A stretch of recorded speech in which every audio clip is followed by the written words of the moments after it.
Hello friends, welcome है आप सभी का आपके इस कृष्णा आर्ट्स एजुकेशन चैनल में, जो केवल और केवल बोर्ड एग्जाम की तैयारी करवाने के लिए बनी है। इसलिए इस चैनल को आपने अभी तक सब्सक्राइब नहीं किया तो इस चैनल को सब्सक्राइब कर दें और साइड के बेल नोटिफिकेशन को प्रेस कर दें, ताकि हमारे वीडियो का लेटेस्ट नोटिफिकेशन आप तक सबसे पहले पहुँच सके। और अगर आप हमारे इस यूट्यूब चैनल पर नए हैं तो आप टेलीग्राम चैनल में भी ज्वाइन हो जाएं।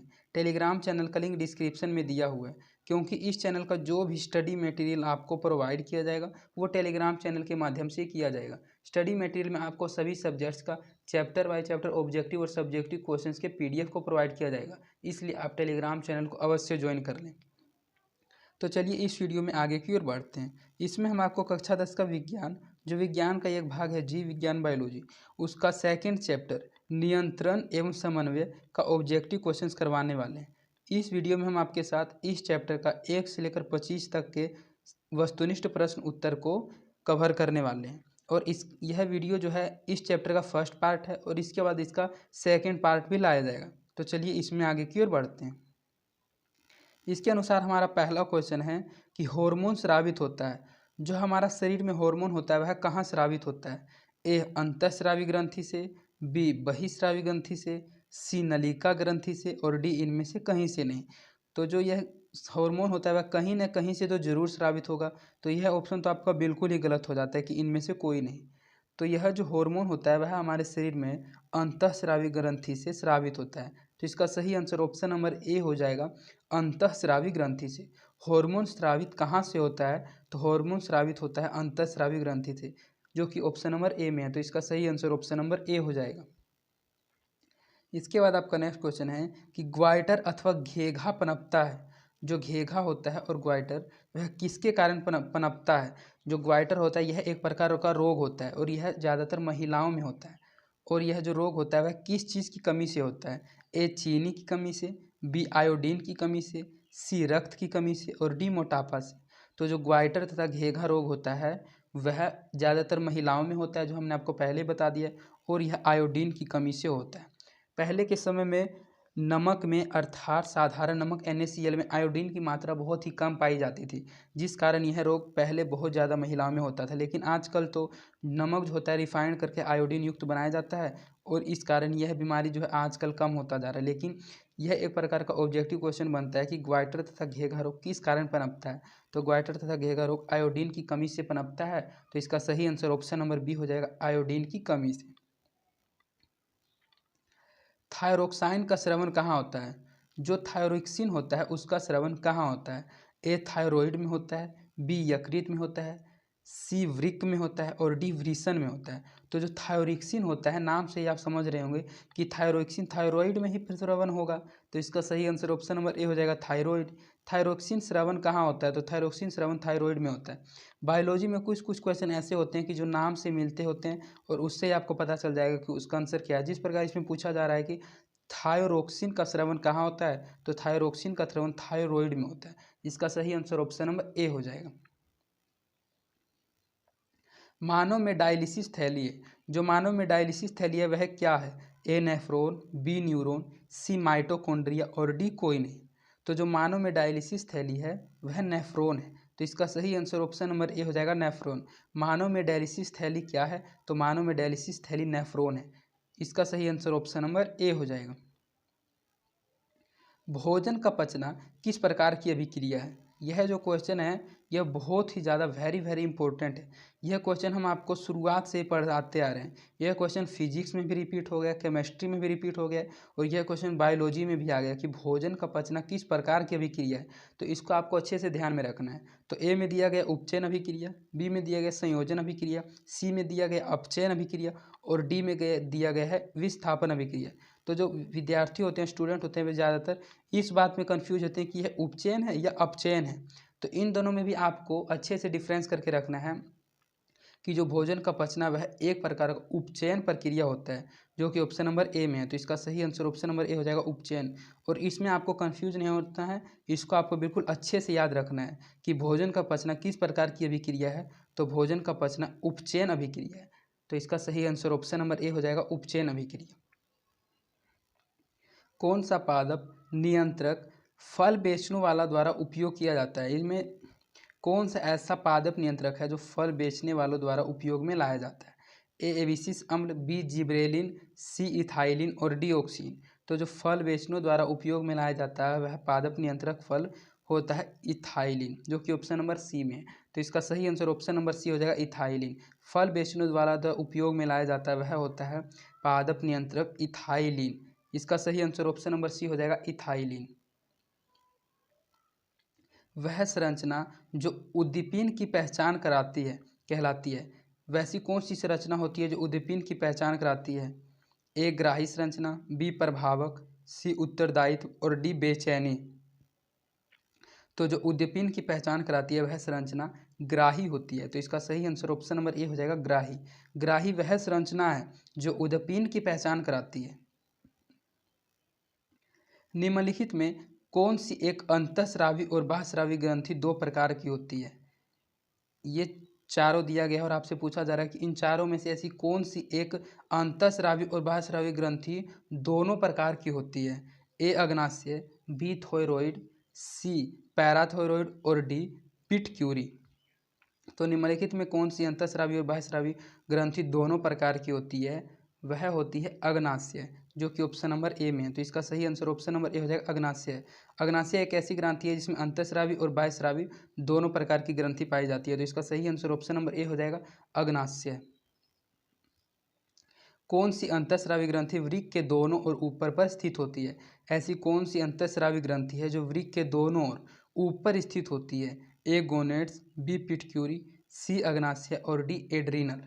तो जो वृक्क के दोनों ऊपर स्थित होती है वह होती है एड्रीनल अंतःस्रावी ग्रंथि, जो कि वृक्क के दोनों ओर ऊपर स्थित होती है। तो इसका सही आंसर ऑप्शन नंबर डी हो जाएगा एड्रीनल। जीवों में ध्वनि ग्रहण करने के लिए संवेदी अंग है। जो जीवों में ध्वनि ग्रहण अर्थात साउंड को ग्रहण करने की जो संवेदी अंग है वह कौन सा अंग है? ए प्रकाशग्राही, बी ध्रुवग्राही, सी श्रवणग्राही और डी स्पर्शग्राही। तो स्पर्शग्राही के लिए तो वह जो टच का स्पर्श होता है वह महसूस को अपने अंदर संवेद करते हैं।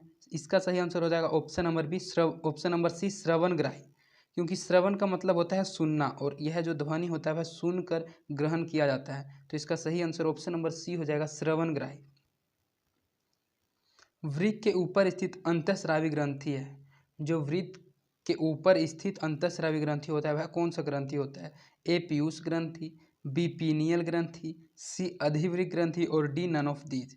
तो जो वृक्क के ऊपर स्थित अंतःस्रावी ग्रंथि है वह ग्रंथि अधिवृक्क ग्रंथि होती है। तो इसका सही आंसर ऑप्शन नंबर सी हो जाएगा अधिवृक्क ग्रंथि। अधिवृक्क ग्रंथि वृक्क के ऊपर स्थित अंतःस्रावी ग्रंथि है। इसके बाद आपका नेक्स्ट क्वेश्चन है कि अधिकतर पादप नियंत्रक उत्पन्न होते हैं। यह जो वीडियो है इसका वीडियो फॉर्मेट बनाते समय थोड़ा सा नंबरिंग में मिस्टेक हो गया, तो आपको थोड़ा नंबरिंग में मिस्टेक लगेगा कि 11 के बाद डायरेक्ट 13 आ गया। कि अधिकतर पादप नियंत्रक उत्पन्न होते हैं। ए बढ़ते तने के अग्रभाग पर, बी बढ़ती जड़ के अग्रभाग पर, सी फ्लोएम की संवहनी नलियों पर और डी ए एवं बी दोनों पर। तो जो अधिकतर पादप नियंत्रक उत्पन्न होते हैं वे बढ़ते तने के अग्रभाग पर भी उत्पन्न होते हैं और फ्लोएम की संवहनी नलियों पर भी उत्पन्न होते हैं और बढ़ती जड़ के अग्रभाग पर भी होते हैं। तो जो अधिकतर पादप नियंत्रक होते हैं वह ज़्यादातर इन दोनों पर उत्पन्न होते हैं। तो इसका सही आंसर जो हो जाएगा डी हो जाएगा, ए एवं बी दोनों पर। बढ़ते तने के अग्रभाग पर भी अधिकतर पादप नियंत्रक उत्पन्न होते हैं और बढ़ती जड़ के अग्रभाग पर भी उत्पन्न होते हैं, सी पर नहीं होता है। तो इसका सही आंसर जो हो जाएगा ऑप्शन नंबर डी हो जाएगा, ए एवं बी दोनों पर। बीज रहित फलों के बनने को कहते हैं, जो बीज रहित फल होता है उसके बनने को क्या कहते हैं? ए अनिषेक फलन, बी अनिषेक अंडपी, सी अग्र प्रभाविकता और डी इनमें से कोई नहीं। तो जो बीज रहित फलों के बनने को कहा जाता है अग्र प्रभाविकता। तो इसका सही आंसर ऑप्शन नंबर सी हो जाएगा अग्र प्रभाविकता। बीज रहित फलों के बनने को क्या कहा जाता है? तो बीज रहित फलों के बनने को अग्र प्रभाविकता कहा जाता है। निम्नलिखित में कौन सा पादप हार्मोन है? इसमें से ऐसा कौन सा पादप है जो हार्मोन है? ए इंसुलिन, बी थायरोक्सिन, सी एस्ट्रोजन और डी साइटोकाइनिन। तो साइटोकाइनिन एक ऐसा पादप है जो कि एक प्रकार का हार्मोन है। तो इसका सही आंसर ऑप्शन नंबर डी हो जाएगा साइटोकाइनिन। साइटोकाइनिन निम्नलिखित में से एक पादप हार्मोन है। दो तंत्रिका कोशिका के मध्य खाली स्थान को कहते हैं। जब दो तंत्रिका कोशिका के मध्य कोई खाली स्थान होता है तो उस खाली स्थान को क्या कहा जाता है? ए दूमिका, बी सिनेटिक दरार सिनेप्स, सी एक्सोन और डी आवेग।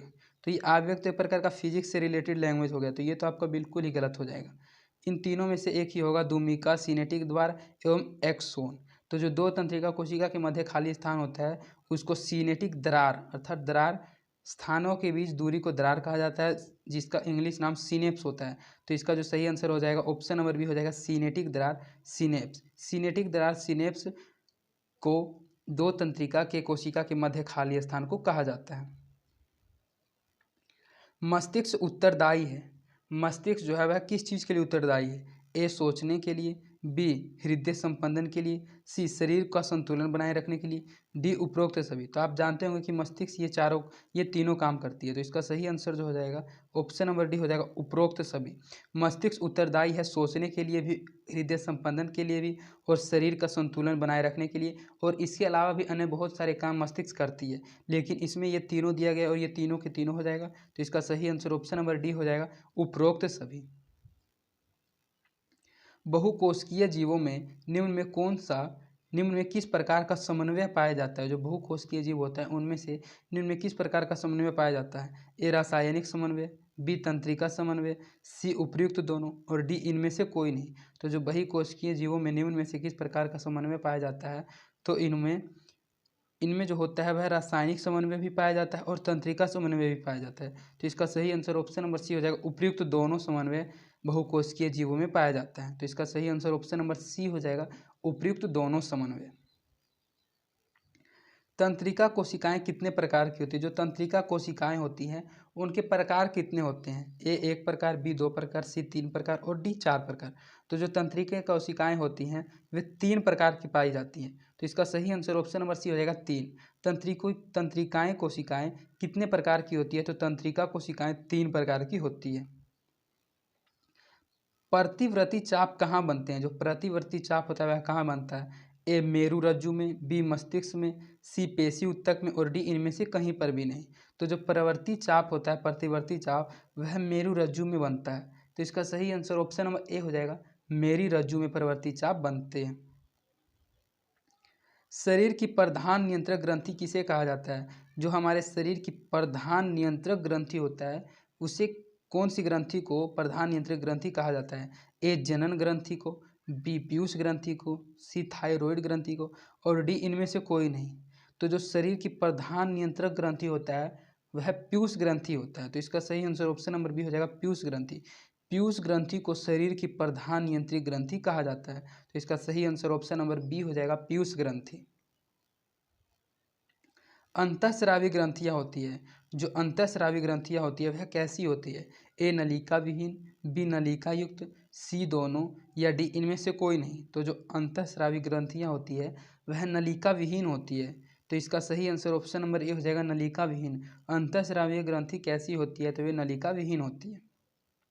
इसके बाद आपका इस वीडियो का लास्ट क्वेश्चन है कि थायराइड ग्रंथि की अल्पक्रियता के कारण कौन सा रोग उत्पन्न होता है? जो थायराइड ग्रंथि होता है उसकी अल्पक्रियता अर्थात कम क्रिया कारण कौन सा जो रोग होता है वह उत्पन्न होता है? ए अवटुवामानता, बी अवटु अल्पक्रियता, सी मिडिक्समा और डी ये सभी। तो ये जो तीनों रोग दिया गया है ये तीनों रोग ही थायराइड ग्रंथि की अल्पक्रियता के कारण उत्पन्न हो जाता है। तो इसका सही आंसर ऑप्शन नंबर डी हो जाएगा, ये सभी रोग थायराइड ग्रंथि की अल्पक्रियता के कारण उत्पन्न हो जाता है। तो यह जो आपका वीडियो था इसमें नंबरिंग में थोड़ा बहुत मिस्टेक आ गया था, लेकिन इन नंबरिंग के मिस्टेक को दोबारा से किसी वीडियो में रिपीट नहीं किया जाएगा। तो इस प्रकार आपका इस वीडियो का 25 ऑब्जेक्टिव क्वेश्चंस कंप्लीट करा दिया गया और इसके बाद इसका सेकंड पार्ट वाला वीडियो भी आएगा जिसको आप बायोलॉजी ऑब्जेक्टिव क्वेश्चंस के प्लेलिस्ट में जाकर, जिसका लिंक डिस्क्रिप्शन में दिया हुआ है, वहां जाकर आप देख सकते हैं। और अगर आपको हमारी वीडियोस पसंद आती है तो आप अपने दोस्तों के बीच इन वीडियोज़ को ज़रूर शेयर करें और आप हमारे वीडियोज़ को लाइक भी ज़रूर करें, इससे हमारा मोटिवेशन बना हुआ रहता है। तो आज के लिए इतना ही, धन्यवाद। Fearless.